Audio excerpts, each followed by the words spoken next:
Alright, today I'm going to be talking about the art of doing ceiling cut-ins, and I'm going to give you some tips and tricks on doing them. Now I've got, I don't know, 6 or 7 videos on doing ceiling cut-ins, and every single one of them, talk about other tips and tricks. And on those videos, there's been a lot of questions in the past that I'm going to try to answer in this new video right here doing ceiling cut-ins. And I'm going to just talk a little bit about the scenario we have here and how you go about dealing with that. Now, every ceiling cut-in you do is probably going to be just a little bit different. Sometimes you're going to have a perfectly 90-degree angle. Sometimes you're going to have like what we call popcorn ceilings, and the popcorn ceilings gets into the 90-degree angle and makes it really difficult to get a perfectly straight line. Sometimes you're going to have a wavy ceiling line like this that has some texture in some places and some texture in and not in other places. And then how do you go about really dealing with that, and how do you get perfectly straight cut-ins when you're dealing with all these different scenarios. Now I'm going to give you a couple tips when it comes to where to take your ceiling cut-in. Should you take your ceiling cut-in up onto the ceiling, the paint, or should you side by coming down below the ceiling? Now, in a case like this, there are certain scenarios where you can take and run a bead of caulking, up into this 90-degree corner and eliminate some of the texture issues, texture problems, some of the unevenness in your 90-degree corner to give you kind of like a better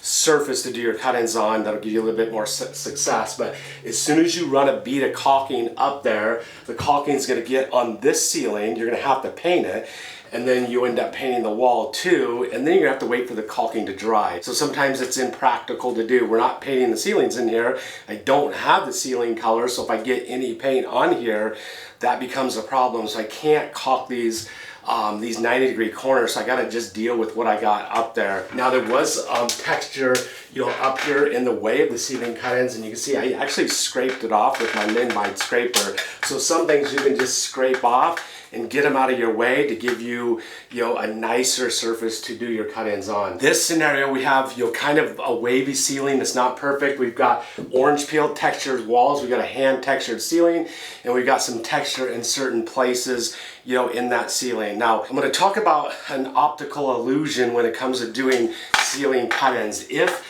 you do your ceiling cut-ins, if you bring them down, say like 1/8 of an inch and not get anything on the wall, when you stand back from the wall, you're actually looking directly at that line. And if that line isn't perfectly straight, you're gonna see that wave in it. This is the illusion that I'm going to be talking about. So if you side by bringing it down, you better have your line perfectly straight, or you're going to think your lines are really, really crooked, and they'll actually look more crooked than they really are. Now, if you side by taking the paint up onto the ceiling a little bit, like a 1/16 of an inch, getting it up onto the ceiling, the only way you can really see that is by getting up against the wall and looking up. If you stand back away from this, the wall, which typically people are doing when they're in the room, they're walking around the room, they're looking at the wall, and they can't actually see a wavy line because it's actually up on the ceiling. So I always teach the new guys that do the cut-ins for me to actually side by getting it up on the ceiling a little. You'll have a lot more success.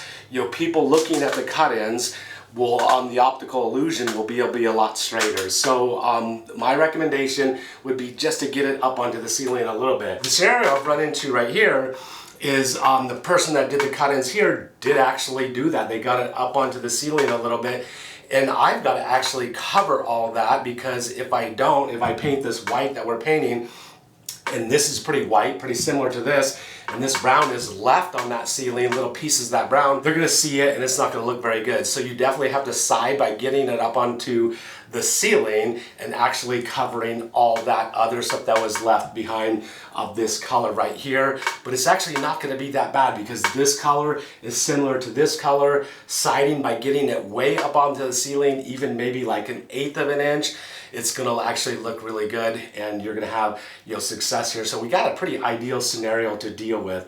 So now I'm gonna get up here, we're gonna start doing some cut-ins. Now, another question I've had in the past is, people are asking me, how come you're not using a flat brush? I use an angled sash brush, so you can see it's angled, so it's cut at an angle. There's options where you can use a flat brush. I know a lot of people use flat brushes, and they don't have a problem getting into the corner. With a lot of training, you can get into the corner and cut in really well. But an angled sash, it comes to a point, you can get into a corner a lot easier with an angled sash.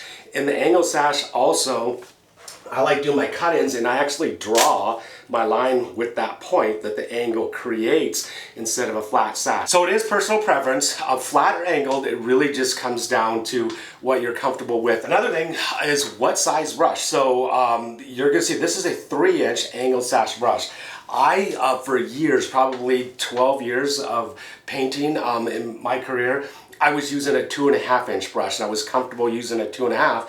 But the bigger the brush, the more paint it's going to hold, the longer the line you're going to be able to draw.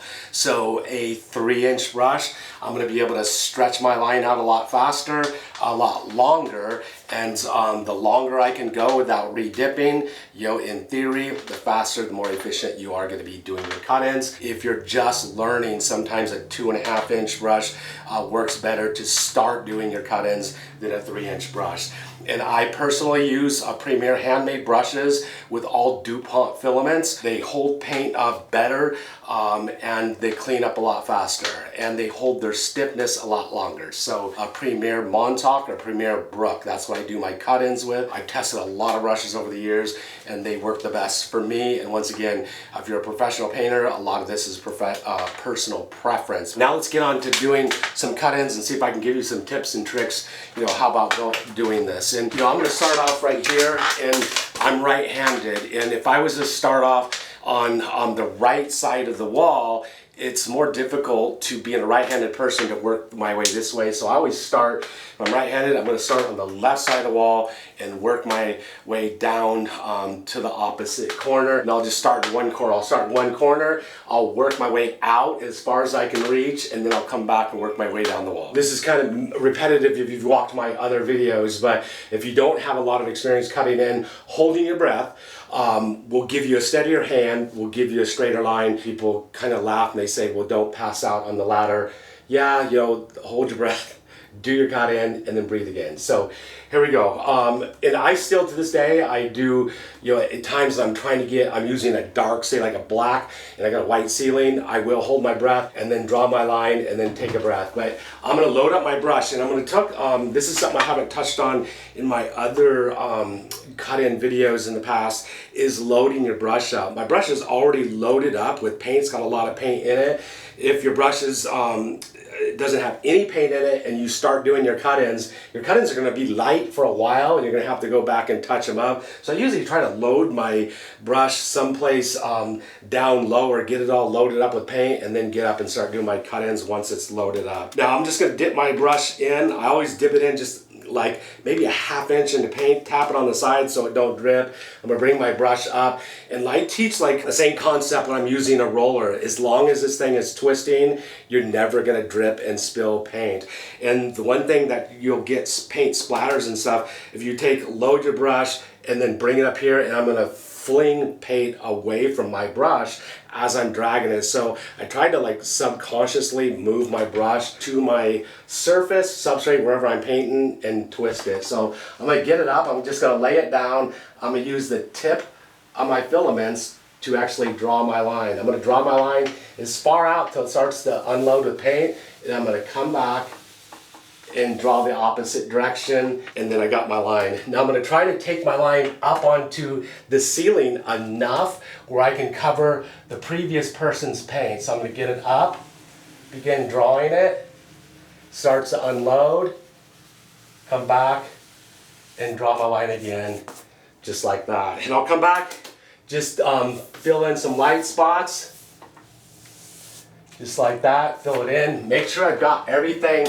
up top, and you can check, come back and do touch-ups, hit it again if you miss. I'm trying to cover that dark paint from the previous paint job, and then I'm going to come back and then back roll it. Now, a lot of people would just use a brush, and they're just going to brush this and leave it, and I want to talk a little bit about that and why I back roll. So I've just left brush strokes on here, and it lays out the paint one way. I'm going to come back and roll the wall, come up here.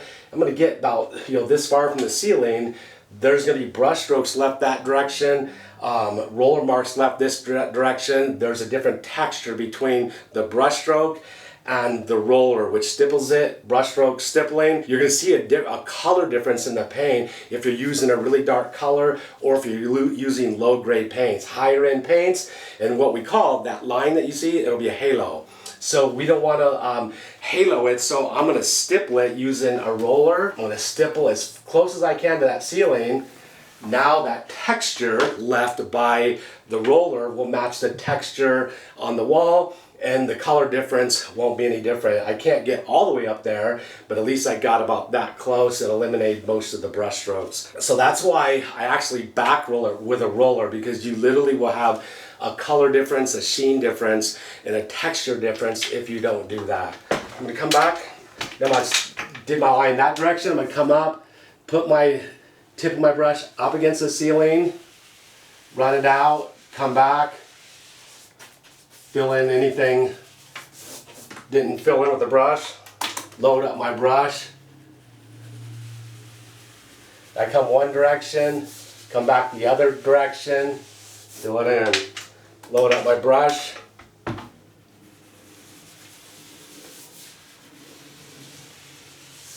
Watching that I'm covering up the previous painter, and I'm putting it up like onto the ceiling about a 1/16 of an inch. Once again, these are from the camera, from that angle right there, it may appear to you like it's a perfectly 90-degree corner that's smooth and flat. It's not. There's a lot of texture differences. There's chunks and stuff, there's bumps, there's a bunch of things to navigate through to get your line to look straight. Now, here's another thing with cut ends that I like. 4-inch roller that has the roller rolled over the end. Now my corner cut in right here, and I can do my corner cut in while I'm on the ladder, finish that up, and my corner cut in is done that fast, just like that. I'm gonna come back as far as I can reach. You can see right here I've got quite a bit bumps and stuff to deal and navigate. I'm letting my brush navigate its way over those bumps, come back, just like that. Now I've gone as far as I can on the ladder, and now I'm going to move over.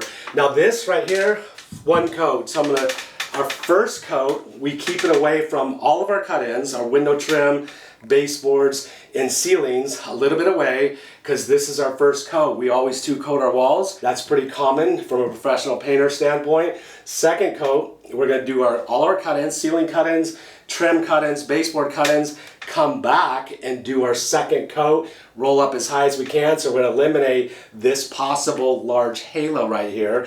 And the texture is running this way from the nap. The roller is going to come up as high as we can without touching the ceiling, and that's going to eliminate it that direction and make it all consistent from ceiling to wall. Do I let my cut-ins dry before I come back and roll this wall? If you're working just one person, a lot of times that's not practical. This paint up here, it's actually really hot in this room right now, and this is going to dry extremely fast. I can do one wall at a time by the time I can come back and roll over this. What happens is, if this begins the drying process over, and you come up and roll over it and come back down, it's actually going to pull the paint and it's going to cause it to stipple really bad. So if it's really hot and you can't come over this and roll over it, which is ideal when this is actually wet, it needs to be still 100% wet before you roll over it, or it's going to cause really bad problems. Now, if this is a really dark color, you really need to do that. You really need to work one wall at a time, and it's ideal to have somebody working right behind you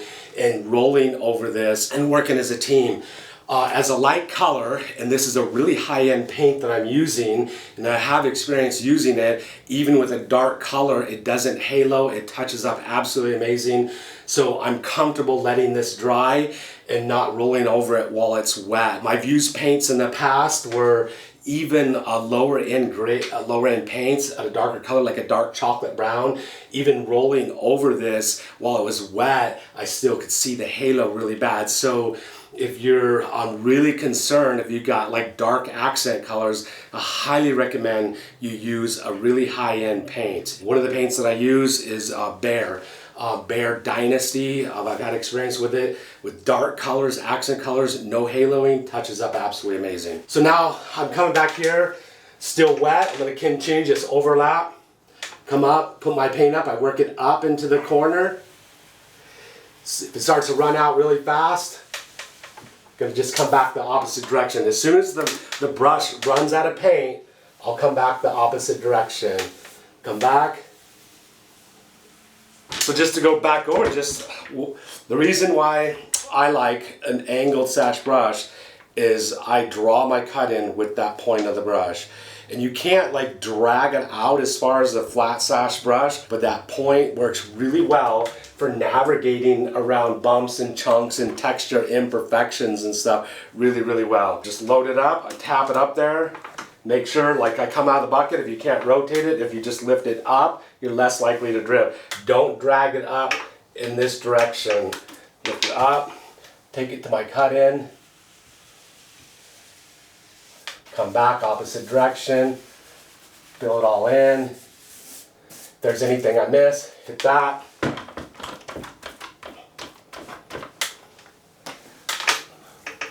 Just like that. So this is another question I get asked like quite a bit that I want to address right here. I don't think I've ever addressed it in a video before on cut-ins. Now, if I'm two coating my walls and I'm one coating my cut-ins, well, what if I get light spots? Do I two coat my cut-ins? All this, I'm gonna roll all the way up here as high as I can. When I roll my walls, I'm gonna come up about this far, and I've got some tips and tricks on how you actually do that and consistently get that close. Now, I can see already, there's some light areas right here, and I always go back when everything's dry. That's the very last thing I do. I'll go back and touch up my cut-ins. There'll only be certain spots that need to be touched up, and I don't touch them up in the same direction. I just come back and touch them up going down, and I'll show you what that looks like on the opposite side of the room here where the walls are dry and I got to touch up cut-ins. But I just touch up, I don't recut in everything, so it goes like extremely fast. And that's what, if you use a low-end paint that doesn't cover very well, you're going to have touch-ups all over the room. But if you use a high-end paint that covers well, and some of the paints say they're one-coat paints, and I have used a one-coat paint before, that I did cut-ins in a room, didn't have to touch up anything. This is a white. Usually whites don't cover nearly as well. It's a white going over a dark. There will be a few cut-ins. It's very simple, fast to go back and touch them up. So see now, when I'm doing my ceiling cut-ins, when I got small areas like this to do, I'm going to cut in top the door here, and then I'm going to fill this in with my roller.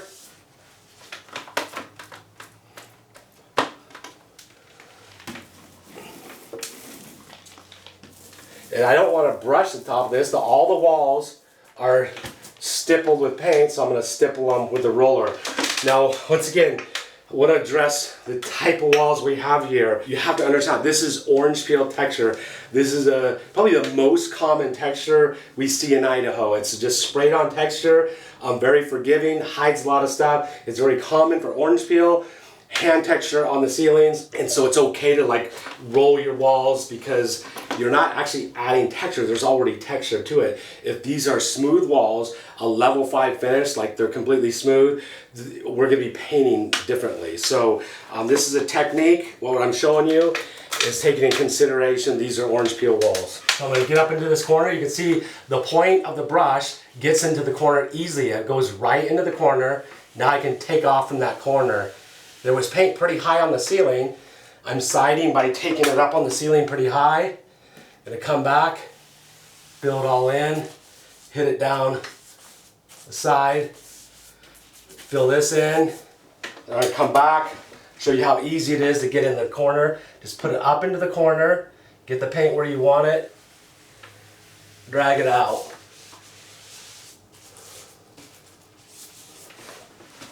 I'm gonna come back,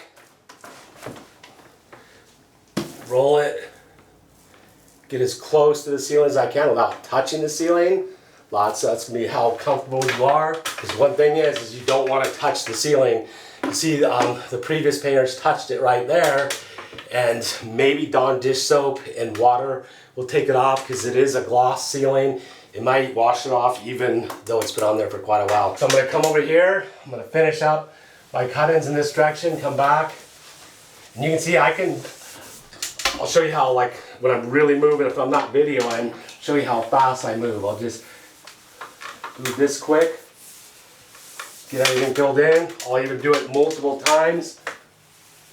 I'm gonna come back. If I gotta hit it again, I'll come back. So that's typically how fast I'll be moving, doing my cut-ins. Here, load this up, fill this in. That's what it looks like. I got cut-ins here that I'm gonna be working with. Coming down here, I'm working my brush behind this trim right here, and then begin working my way down. Nobody can see the back side of this trim, so I'm gonna get my brush in here. I'm gonna work it up underneath here till it hits the bottom of the trim, and then begin working down. Get that back side done. Come here, fill in the front side. I'm gonna lay it out because I can't get my roller inside there. I'm gonna come back, load up, and roll it. You can see my roller actually will fit in there, so I can actually fill that whole thing in that fast with my roller. So now I'm working on my wall cut-ins, or not my wall cut-ins, but like trim cut-ins, window cut-ins, door jamb cut-ins, and I just did the cut-ins on the ceiling up here. I'm gonna work down here over to this door, and this is at the point where somebody would be rolling the wall the second coat. So it's a 2-coat process on the walls. Here we go. So this cut-ins, these are pretty fast compared to a ceiling cut-in.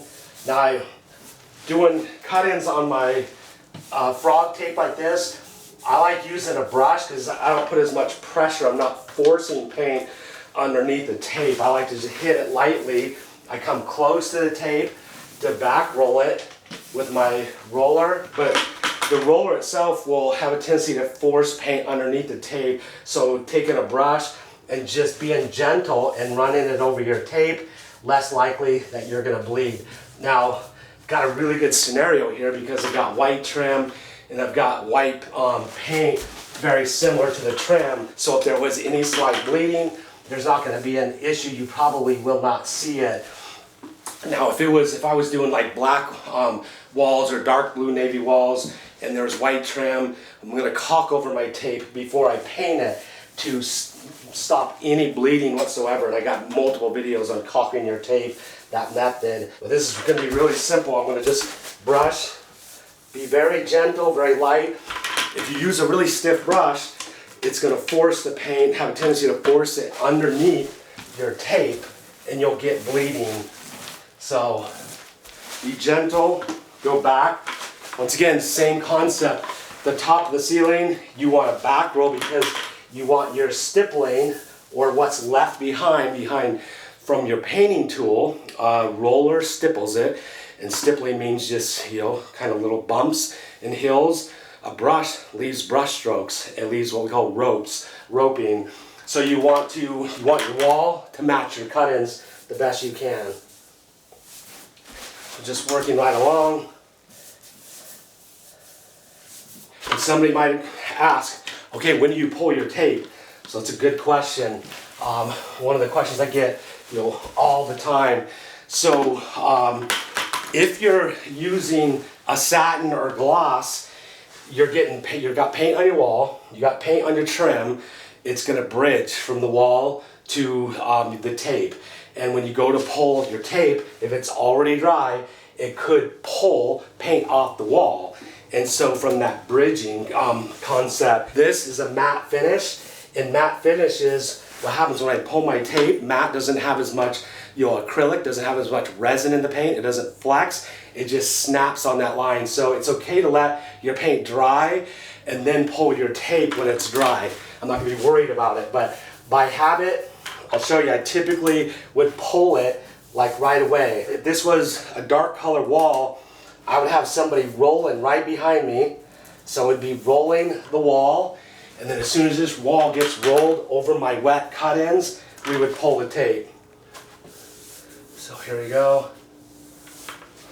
Want to back roll it And while I'm back rolling these cut-ins, if I run into an outlet, I typically run around the outlet. Just makes it easier for the guy doing the walls to cut in around it, and it also gives a third coat around the outlet because a lot of hands, people touching it and stuff, just gonna make it a little bit more durable right there.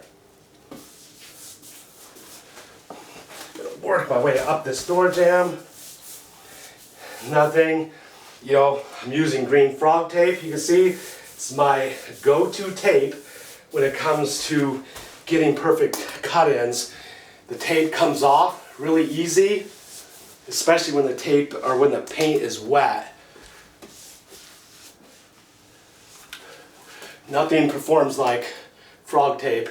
It's frog tape green, frog tape yellow, frog tape blue, frog tape orange. I use all of them. Load up my roller, get this final cut-in done. I'm working alone, so now I'm gonna start rolling this wall. We're working one wall at a time. I'm gonna be as quick as I can to begin rolling this wall. Because once again, I like to pull my tape while everything is still wet. If I notice my cut-in up there is in the middle of the drying process, then I'll just stop and wait till it dries. See if it is. Looks like I'm good to go. I did talk about, you know, if you're working one person at a time, you know, if you hit your cut-ins up here and they're too dry, you're gonna stipple them really bad. Now, they're starting to dry a little bit.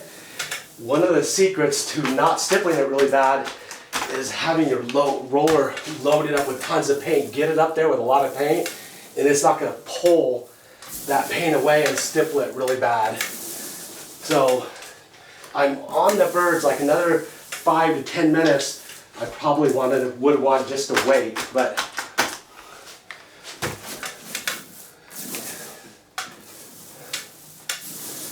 work just moving really fast, just trying to catch up with my paint drying. When you're dealing with light whites like this, your layout isn't necessarily as important as if you were using dark colors.